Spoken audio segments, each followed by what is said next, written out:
Hi everyone, the Simple Dad here. In this video, I'll show you how to use separate app sound on your Samsung Galaxy device. So separate app sound is one of the most underrated features that can really make life easier.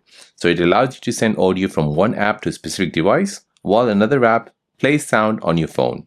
So here's an example. If you get into a car, if you're playing Spotify from your phone, the music will basically go to the car audio, to the car itself.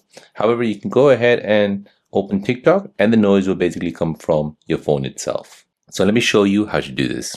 So here we'll go ahead and open up settings. So first you want to go ahead and scroll down and find sound and vibration. Next, scroll down and find separate app sound. Here you want to go ahead and turn this feature on. And now you want to go ahead and choose what apps you want to allow to have separate app sound. So say for example, you want TikTok. So I'll add TikTok and then I'll add Instagram. So now Instagram, TikTok, and YouTube. So I've added that, press back.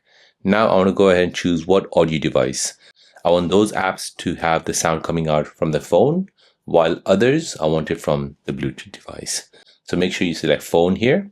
Now go back. So now whenever you're in the car and you're connected through Bluetooth, if you play Spotify, it'll basically come out through the car's speakers, while you can use YouTube, TikTok, and Instagram, which will basically come from your phone speakers. So no more awkward silences when switching between apps.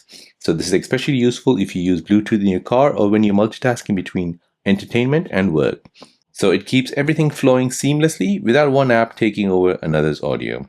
So there you go guys, that is how to turn on separate app sound on your Samsung Galaxy device.